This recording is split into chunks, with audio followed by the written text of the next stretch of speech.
Yuk, bismillah. Assalamualaikum warahmatullahi wabarakatuh. Kita lanjut lagi ya, part 5. Insya Allah As-kosan ini. Yuk, draw a ring around the equation that is not equivalent. Lah tadi kalau yang di sana tadi yang ditanyakan equivalent, kalau ini yang not equivalent. Jadi nanti diperhatikan soalnya, jangan langsung jawab aja ya. Yang nanti nilainya sama dengan X sama dengan 5. Yang tidak sama berarti, yuk, berarti kita cari yang sama ya. Ini 2X sama dengan 10, berarti ini 10 dia dibagi 2, 5. Oke, berarti sama dengan yang di atas, berarti bukan, karena yang ditanyakan not equivalent. Ini 2-nya pindah sana jadi min 7 min 2, 5. Ini sama juga. Nah ini X min 3 pindah jadi plus 1 tambah 3, 4. Nah inilah jawabannya yang tidak sama.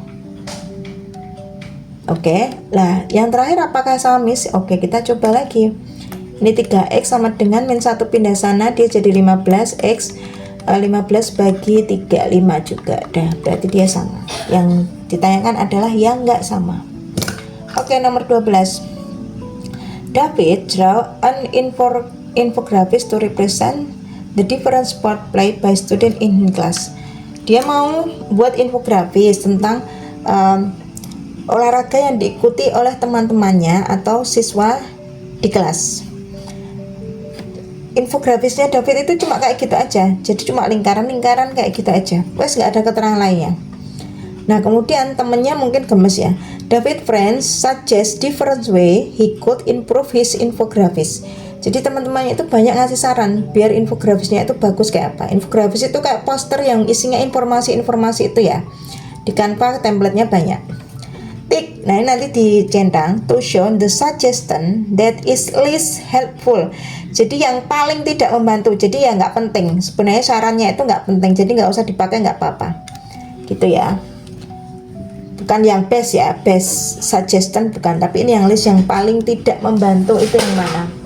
Oke, dilihat.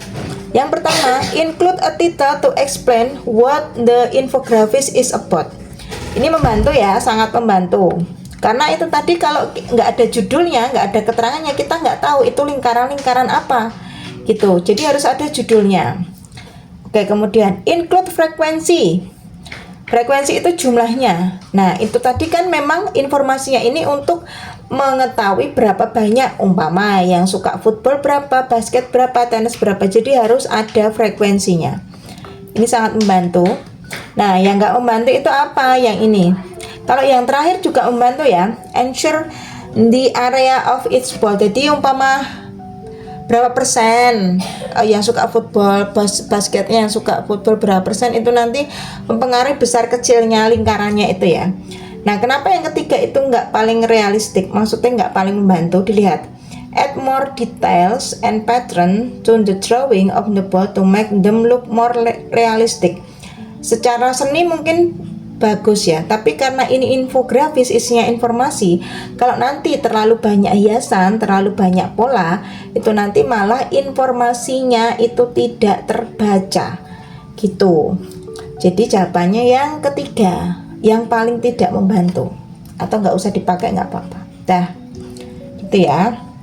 Nomor 13. Nomor 13 ini kemarin di soal 2025 ada, di soal sebelumnya juga ada, 2000 berapa ya, misalnya lupain, tak comotkan dari tahun kemarin pokoknya.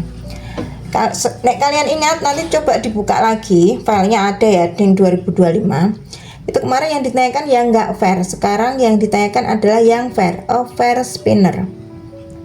Oke, dilihat. Kalau kemarin pengambilan yang ke nomor 4, sekarang pengambilan yang nomor 3. Experimental probability of spinning tree. Nah, yang mana itu? W, X, Y, atau Z gitu ya. Lily has 4 spinner W, X, Y, and Z. Nah, itu 1000 kali probability-nya diketahui seperti yang ada di dalam tabel. Udah. Nah, sekarang gimana cara membandingkan fair atau tidak fair dari sebuah spinner? Oke, kita cari dulu theoretical probability-nya ya, teoretikal. Secara teori itu seperti apa? Dilihat di sini ada 4, berarti outcomes-nya 4. 1 2 3 4. Kemudian peluang pengambilan number 3. kan dari 1, 2, 3, 4 pengambilan nomor 3 itu kan hanya satu aja kan, berarti dia 1 per semuanya 4. Ini kalau dibuat desimal dia 0,25. Jadi pengambilan peluang pengambilan angka 3 itu kalau secara teori itu 0,25. Nah kalau secara eksperimental, nah itu masing-masing spinnernya itu. Nah sekarang kita mau bandingkan mana nanti yang selisihnya itu paling kecil, berarti dia yang fair atau paling mendekati theoretical probability-nya aslinya, gitu ya. Intinya di sini besar dikurangi kecil, kalian boleh pakai kalkulator ya. Itu yang B 0,15, berarti tinggal 0,25 dikurangi 0,15 itu 0,1. Untuk X besar yang 0,25, 0,25 dikurangi 0,248 itu hasilnya 0,02. Terus yang Y berarti dia 0,06, yang Z berarti dia 0,04. Dah dilihat. Kenapa kita cari yang paling sedikit selisihnya? Karena dia yang paling mendekati peluang aslinya atau secara teoretikal ya. Nah berarti yang fair spinner, most likely to be fair, dia berarti spinner yang X. Kalau nanti yang not fair, itu berarti yang selisihnya paling besar, jadi yang paling tidak mendekati atau yang paling jauh dari peluang aslinya, berarti yang W, yang W. Itu kalau yang ditanyakan yang not fair, kayak yang tahun sebelumnya. Kalau di sini yang ditanyakan adalah yang fair, berarti yang paling mendekati nilainya dengan theoretical probability, yang X ya. Oke, nomor 14 gampang banget itu. Write down the gradient of the line Y is. Kemarin ini kan juga ada yang suruh nyentang-nyentang yang gradiennya sama gitu ya. Ini juga sama. Yuk, berarti untuk gradien, ingat gradien itu yang angka atau koefisien yang nempel di X. Oke, berarti jawabannya itu adalah -4 di sini ya, yang nempel di X, sudah. Nah sekarang nomor 15 sama kayak yang di awal tadi, yang di paper 1, tapi ini hanya dicari aturannya aja, term to term rule. Nah ini nanti bisa dia mungkin di subtract, bisa aja dia di add, di multiply, atau dia dibagi atau divide. Oke, dilihat polanya itu 5, 10, 20, 40 dan seterusnya, berarti dia dikali 2. Oke, berarti dia dikali 2 berarti term to term rule nya adalah multiply by 2s gitu. Nah sekarang yang B kebalikannya, itu sudah diketahui aturannya. Jadi the term to term rule nya itu add 3/2, 3,5, nanti berarti seterusnya itu ditambah 3,5. Apa yang diketahui di situ? Nah, yang diketahui di situ adalah bilangan keduanya, itu diketahui 8. Yang ditanyakan adalah bilangan kelima.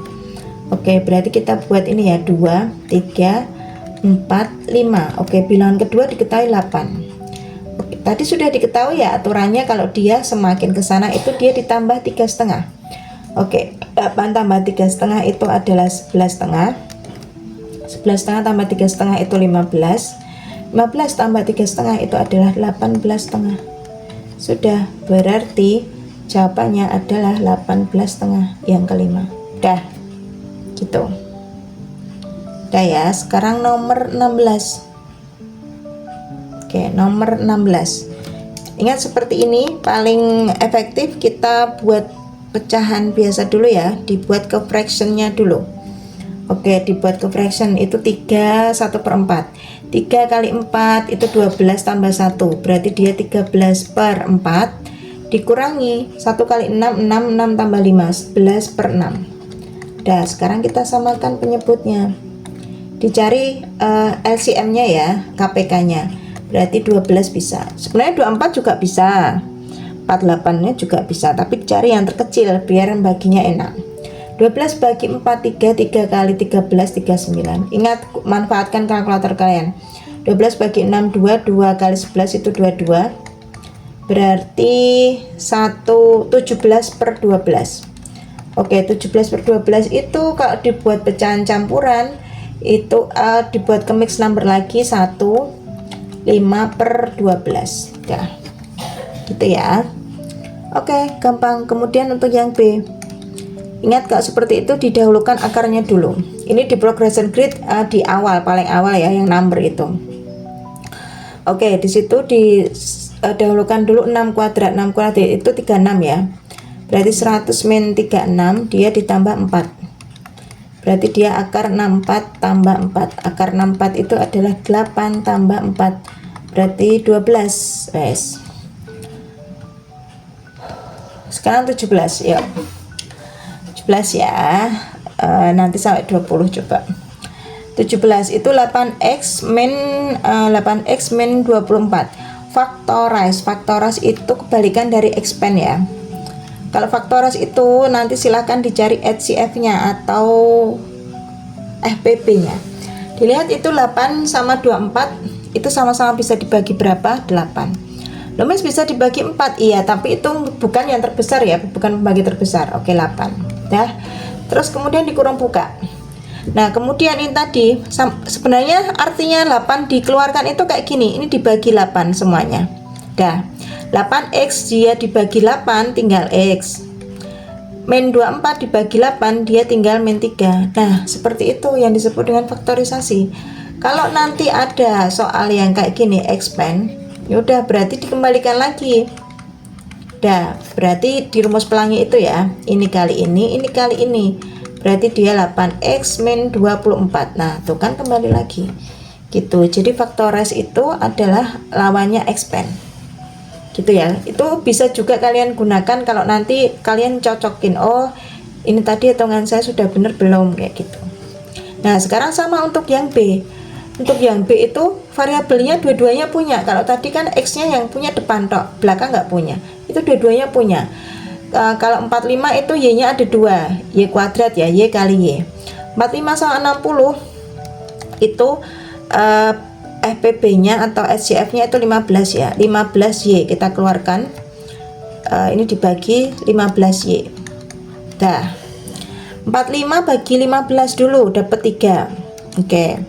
Y kuadrat dia dibagi Y. Berarti kan tinggal Y kan, dicoret 1, Y plus 60 bagi 15 ketemu 4. Y bagi Y habis. Ya udah, wes kayak gitu aja.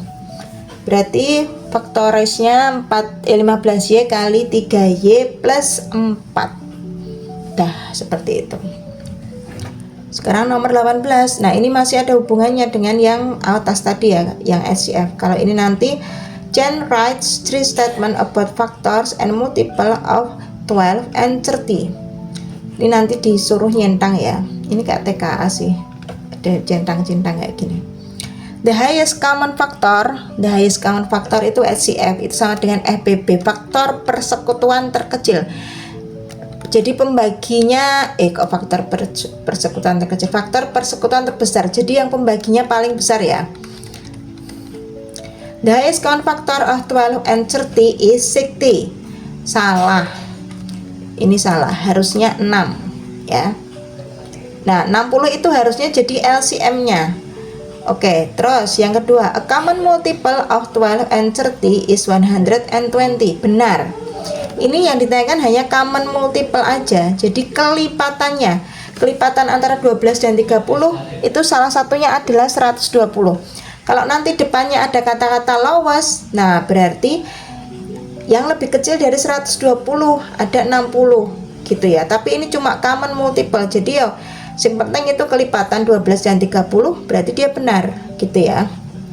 Terakhir, the lowest common multiple of 12 and 30 is less than 50. Salah, harusnya dia 60.